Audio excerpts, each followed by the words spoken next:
बात करेंगे सीटेट के जो फॉर्म्स हैं वो कब से शुरू होंगे, फॉर्म भरने की डेट आ रही है कि नहीं आ रही है, सिलेबस दे रहे हैं कि नहीं दे रहे हैं, चेंज कर रहे हैं कुछ, क्या आगे की रणनीति है सीबीएसई की, इस पर चर्चा हमें करनी पड़ रही है। क्योंकि आज 1 महीना हो गया पूरा जब आपका सीटेट फरवरी की डेट अनाउंस की है, यानी सीटेट होगा 8 फरवरी 2026 को। ये बात को कहे हुए सीबीएसई को 1 महीना हो गया है आज कंप्लीट। अक्टूबर 24 को उन्होंने ये नोटिस रिलीज किया था जिसमें कहा था कि आपका जो पेपर है इस बार का 21वां एडिशन, पेपर 1 पेपर 2, वो आपका कब होगा, 8 फरवरी 2026 को लेंगे हम। और इसके बाद ना सिलेबस बताया, ना फॉर्म कब से शुरू होंगे ये बताया, इसमें बस ये कहा गया था कि बताएंगे शॉर्टली। वो एग्जाम जिसमें 20 लाख लोग फॉर्म भरते हैं, अलग अलग जगह से तैयारी कर रहे होते हैं, इस भरोसे बैठे होते हैं कि सीटेट आएगा और फिर अब आगे जाकर के हम नौकरी में अप्लाई कर पाएंगे। एक तो ये इस साल हुआ ही नहीं, साल में 2 बार होता है एग्जाम, इस बार हुआ ही नहीं। और कहानी क्या हुई कि अब दिसंबर में भी पता नहीं, इतनी सारी वैकेंसी हमारी निकल चुकी हैं, चाहे वो ईएमआरएस हो, डीट प्लस भी हो, आपका ये अभी केवीएस एनवीएस हुआ, सीटेट जो लोग इसलिए नहीं कर पाए क्योंकि ये हुआ ही नहीं था इस बार।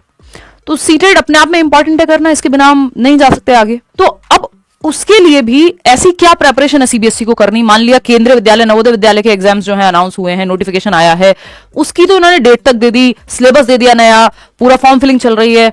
ऐसा क्या हम ये मान लें कि सीबीएसई इतना बिजी हो गया केंद्रीय विद्यालय या नवोदय विद्यालय में कि जो सीटेट जिसका बहुत बड़ी संभावना है कि सेम सिलेबस रहे, सेम पैटर्न रहे, इस बार भी पेपर जैसे होता आ रहा था वैसे ही लेंगे, ऑफलाइन में ही हो रहा था, उसका नोटिफिकेशन निकालने की फुर्सत नहीं हो पा रही सीबीएसई को, या प्रायोरिटी में नहीं है ये चीज। और ये क्यों डिले हो रहा है, क्योंकि अगर सेम सिलेबस रखना है, सेम पैटर्न रखना है, तो भाई वो जो प्रोसेस है उसको अपलोड करने में वेबसाइट पे, या जो यूनिट है सीटेट की प्रॉपर, वो तो उतना तो काम करती ही होगी ना कि उसको अपलोड कर दिया जाए अगर एज इट इज रखना है तो। जब जैसे नोटिस अपलोड हो गया वैसे ही बाकी चीजें अपलोड हो जाएं।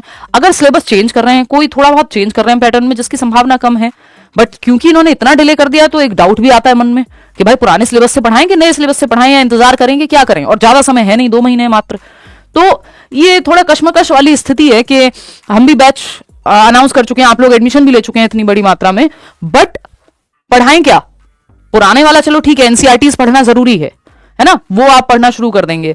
अगर चेंजेस होते हैं तो वो एक चीज कि क्या चेंजेस होंगे, मतलब वो कॉन्फिडेंस नहीं आता ना पढ़ने वाले को, पढ़ाने वाले को भी एक बार लगता है चलो हम तो फिर भी पढ़ा देंगे सेम सिलेबस जो चला आ रहा था, कि अगर कल को चेंज होता है तो इंसान को वो एक डाउट रहता है मन में कि यार, और फिर कब से फॉर्म भरवाओगे, 2 महीने बचे नहीं है आपके पेपर में, अभी 2 महीने 13 दिन है जैसे।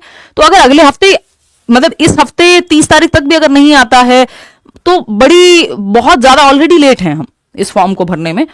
क्यों नहीं हो रहा शुरू, किसी के पास कोई ठोस जवाब नहीं है इस चीज को लेकर के, ना वो कोई ठोस जवाब देते हैं, है ना। बस आप मेल करते रहो, कोई एप्लीकेशन भिजवा दो, लेकिन एक्चुअल में जो सही जवाब है वो किसी के पास नहीं है कि कौन सी प्रिपरेशन चल रही है, क्यों नहीं ले रहे हैं, केवीएस में बिजी हैं कि एनवीएस में बिजी हैं। भाई जब वहां पूरा पैटर्न चेंज होकर एग्जाम की फॉर्म भरना शुरू हो गया, पूरा सिलेबस आ गया नया, तो यहाँ पुराना क्यों नहीं हम सेम कर सकते क्वालिफाइंग एग्जाम के लिए।